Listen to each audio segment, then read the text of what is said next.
वालेकुम, नमस्ते, सत श्री अकाल। Welcome to my YouTube channel Khadija Mehran reaction. It's me your हो खदीजा वसीमा। मेरे साथ है मेहरान नासिर।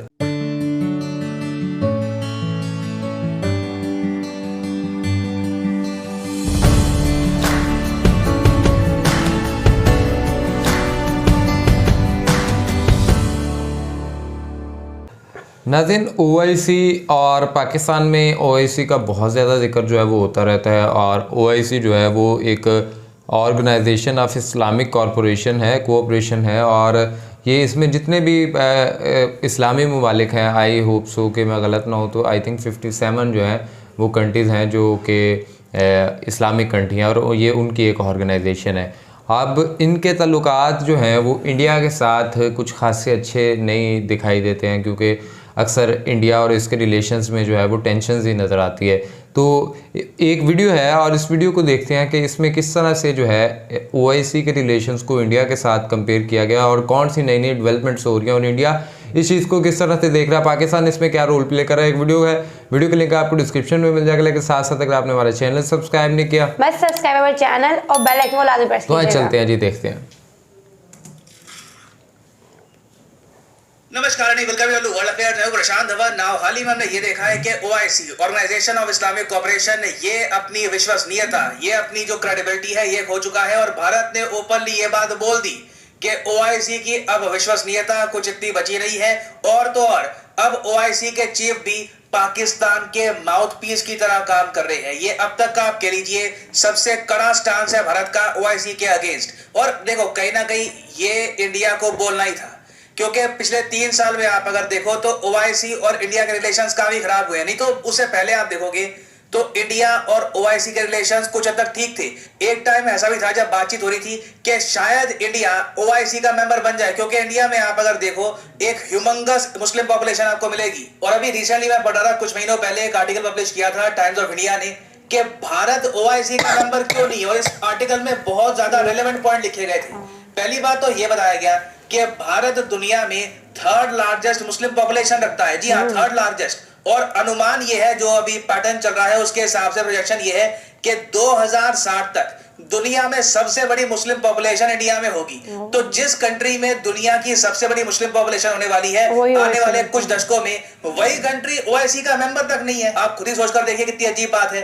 मगर ऑब्वियसली इसका ब्लेम जाता है पाकिस्तान को। पाकिस्तान ने हमेशा पहले तो इंडिया की यहाँ पर एंट्री बैन करी और फिर कश्मीर का मुद्दा यहाँ पर इतना रेज किया कि अब मोस्ट रिसेंटली जो ओआईसी के नए सेक्रेटरी जनरल है, मतलब आप कह लीजिए ओआईसी के नए चीफ है, इन्होंने एक बहुत ही ज्यादा प्रो पाकिस्तान स्टांस ले लिया। और उसके जवाब में इंडिया को यह कहना पड़ा कि पहली बात तो ओआईसी की क्रेडिबिलिटी अब कुछ बची नहीं है। ओआईसी अपने आप में कम्युनल बन चुका है। और आगे ये भी लिखा है, it's secretary general has unfortunately become a mouthpiece of Pakistan. India ने शायद इंटरनेशनल स्टेज पर किसी भी संगठन की ऐसी आलोचना नहीं करी होगी जैसे इंडिया ने ओआईसी की आलोचना करी है। नाउ इस वीडियो में हम बात करेंगे कि हाल ही में ओआईसी के जो नए चीफ बने हैं चैट से, इन्होंने क्या कहा है और कश्मीर में किस तरीके से इन्होंने विजिट करके इंडिया को प्रवोक किया।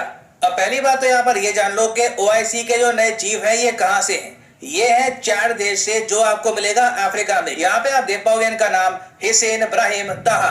और ओआईसी के चीफ ने रिसेंटली क्या किया, ये निकले सऊदी अरेबिया में जो जड़ा शहर है वहां पर ओआईसी का जो हेडक्वार्टर्स है, वहां से निकले फ्लाइट से सीधा पहुंचे पाकिस्तान में। अब पाकिस्तान को विजिट किया, ठीक था। अब पाकिस्तान में विजिट करने के बाद सीधा ये पहुंच गए पाकिस्तान ऑक्यूपाइड कश्मीर में और वहां पे जाकर बहुत ही बड़ी स्टेटमेंट दे दी। ये कह दिया कि ओआईसी ना एक प्लान पे काम कर रहा है, एक स्पेशल प्लान बना रहा है ओआईसी, जिसके अंदर कश्मीर का सलूशन ये लोग खुद निकालेंगे। और अगर आप सोच रहे हैं अच्छा ये वही कोई बातचीत होगी, नहीं, ओआईसी इसको लेकर काफी सीरियस है। और ओआईसी के चीफ ने यह कहा है कि ये कोशिश करेंगे कि पहले जो मेंबर कंट्रीज है उनसे एक मैंडेट निकाले, मतलब कि आप कह लीजिए वोटिंग करवाएंगे या फिर उनसे उनका जो ओपिनियन है ये पूछेंगे कि क्या सब ओआईसी कंट्रीज को 57 इस्लामिक जो कंट्रीज है ओआईसी की, क्या इन सब को ये कहना चाहिए इंडिया पाकिस्तान को कि हम लोग आपके बिहाफ पर कश्मीर का जो सोल्यूशन है ये निकालना चाहते हैं? और ये काम ओआईसी के लिए आसान नहीं होगा, क्योंकि ओआईसी के मेंबर कंट्रीज में कई देश हैं जो मानते हैं कि कश्मीर इशू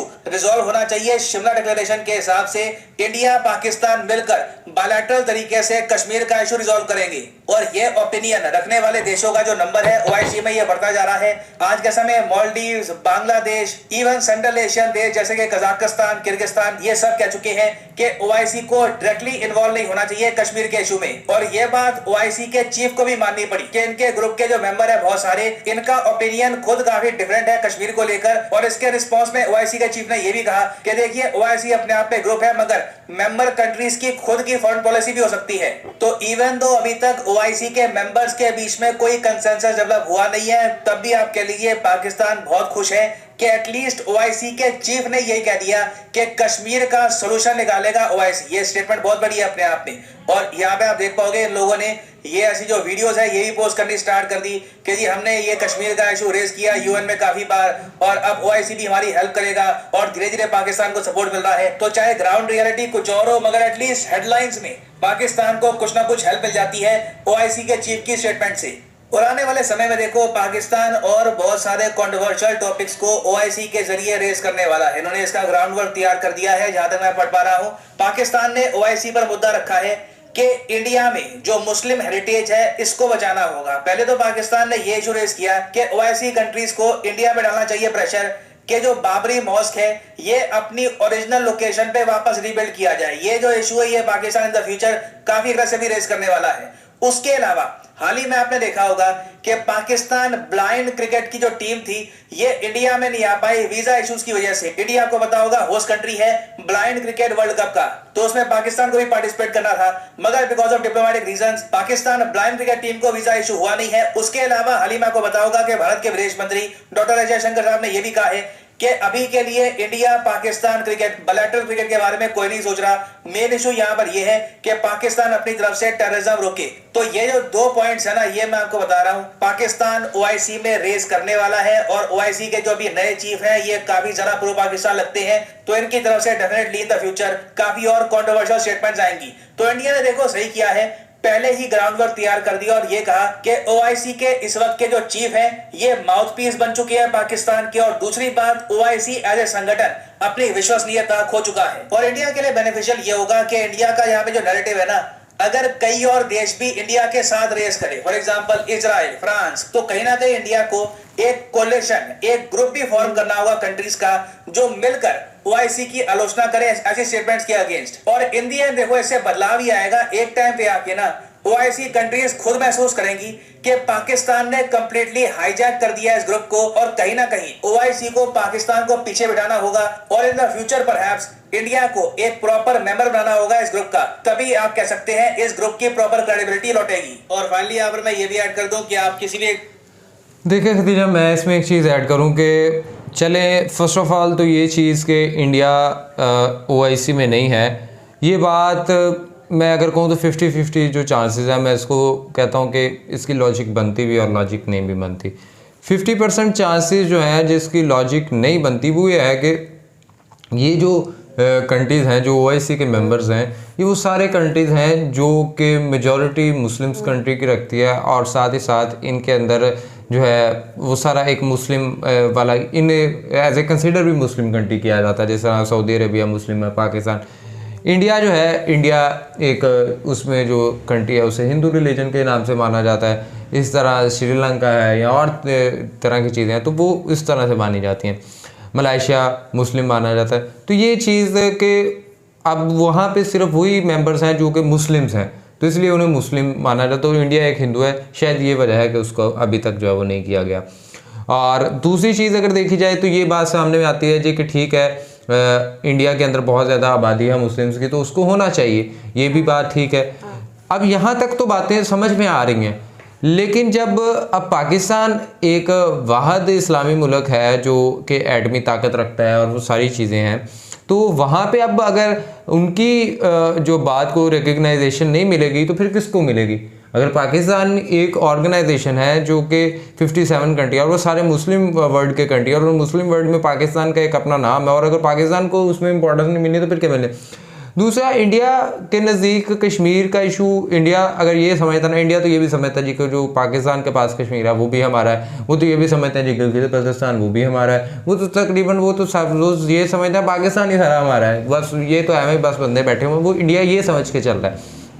अब इंडिया कश्मीर के इशू पे बात करता ही नहीं है, करेगा तो यहाँ पे बहुत बड़े चीज़ें बैठी हैं जो नैरेटिव बिल्डिंग कर देती हैं और बड़ा अच्छा नैरेटिव बिल्ड करती हैं और आवाम के ज़हन से निकाल देते हैं कश्मीर में क्या हो रहा है। चले वो हम भी यहाँ पे बैठ के शायद हमारे जो नैरेटिव बिल्डर्स हैं वो यहाँ पे करते हैं, लेकिन जब हम ट्रांसपेरेंसी की बात करते हैं, जिस तरह इंडिया ट्रांसपेरेंसी की बात करता है, लेकिन जब यूएस कश्मीर इशू के ऊपर बात करता है तो फिर हमारे लिए तो वो एक न्यूट्रल पॉइंट है। चाइना जब कश्मीर पर बात करता है वो हमारे एक लिए, टर्की है, इवन तो बहुत, सऊदी अरेबिया, बहुत से ममालिक हैं जो कश्मीर इशू के हवाले से बात करते हैं और इंडिया को उस पर जो है वो इंडिया खुद को डिफेंड करने की कोशिश करता है, लेकिन जो है वो उनके पास स्ट्रॉन्ग व्यूज़ हैं कि नहीं भाई ये कश्मीर में है कुछ इस तरह, क्यों कश्मीर में कर्फ्यू, इवन तो इंटरनेशनल मीडिया को इजाज़त नहीं होती जाने की, सारा कुछ क्यों नहीं, जब आपके यहाँ वहाँ पे कश्मीर में हो ही कुछ नहीं रहा, बड़े प्रॉपरली बड़े स्मूथली चीज़ें चला तो फिर ठीक है।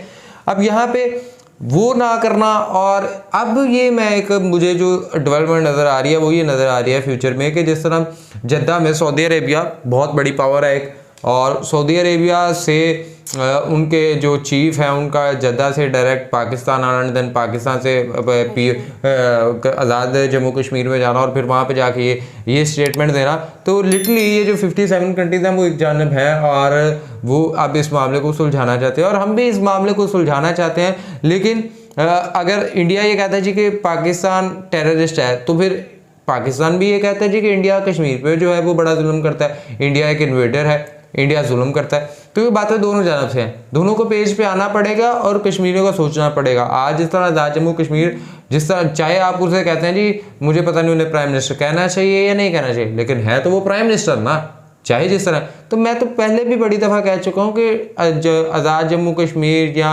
मकबूजा कश्मीर जो इंडियन ऑक्यूपाइड कश्मीर है, इनको सेपरेट कर देना चाहिए और इनकी अलग-अलग एक होनी चाहिए रियासतें, और बस फिर हाँ दोनों कंट्रीज़ को चाहिए कि इसको प्रोटेक्ट करें, एक बच्चे की तरह रखें, आप भी इसमें हिस्सा डालो। लेकिन बात यह है कि जब एक दूसरे के सर के ऊपर बंदूकें तानी रहूंगी, गन रखी होगी कि तो फिर तो मेन इशू है मेहरान कि अगर आप अपने घर का मामला खुद सॉल्व नहीं कर रहे हो तो ऑब्वियसली बाहर से आके किसी को करना पड़ेगा। तो बेहतर है ना, जैसे इंडिया और पाकिस्तान के दरमियान कितने इख्तलाफात हैं, ट्रेड को लेकर है, वीज़ा नहीं वहाँ का लगता, बहुत से इंडियंस यहाँ, हम बहुत ऐसी फैमिलीज हैं जिनके कोई ना कोई इंडिया रहता है वो नहीं जा सकते हैं। तो वही है ना कि आपको चाहिए कि आप खुद पहले सॉल्व करो। देखो आपसे नहीं हो रहा तो आप किसी को इन्वॉल्व करो।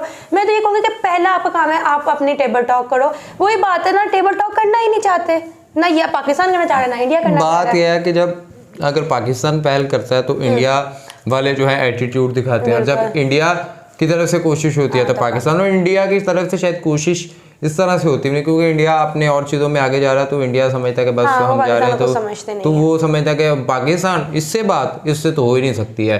तो और इसी तरह से पब्लिक के अंदर जो है ना नफरतें और ये जो पब्लिसिटी स्टंट्स होते हैं ना, ये दोनों जानब से किए जा रहे होते हैं, और वही मसला है कि ये हल नहीं हो पा रहा। अदरवाइज आप अगर ये देखें इंडिया के अंदर खालिस्तान की भी, ये जब इंडियन हमें कमेंट करते हैं बलूचिस्तान लिबरेशन आर्मी के वाले से इस तरह कुछ बात करते हैं, तो फिर इंडिया में भी खालिस्तान सिख कहते हैं कि हमने भी अपना अलहदा बनाना। तो ये चीज़ें मौजूद हैं, बट इन्हें पब्लिसिटी स्टंट हासिल करने के लिए, कुछ और चीज़ों करने के लिए इस्तेमाल किया, बल्कि इनका सोल्यूशन नहीं निकाला जा रहा होता। सो यही वजह है, और मेरे ख्याल में इस पे ओवर रिएक्ट करने की बजाय बेहतर यही है कि इसका हल जो है वो किया जाए और इसको किसी ना किसी मुकाम, वरना आज तक कश्मीरी जो है वो अपने तौर पे अपना राइट लेने के लिए कुछ ना कुछ कर रहे हैं, पाकिस्तानी कुछ और कर रहे हैं उनका राइट दिलवाने के लिए, इंडिया वाले कुछ और इंडिया वाले कहते हैं हम उनका राइट दिला सकते हैं, बट कश्मीरी अपने तौर पे भी अपना राइट लेने के, तो फिर मुझे नहीं लगता कि इसमें सोल्यूशन इसका कोई निकल पाएगा जब तक ये दोनों नहीं मिलकर बैठ के बात करेंगे। आप इस हवाले से क्या रख सकते हैं जी, कमेंट बॉक्स के अंदर लाजमी बताइएगा। वीडियो को भी लाइक करें, शेयर करें, चैनल को सब्सक्राइब करें, बेल आइकन को प्रेस करें, इंस्टाग्राम आईडी मेंशन करें, फॉलो करें, सेशन दें। तब तक के लिए अपने मेज़बानों को दें, दुआ में याद रखें। अल्लाह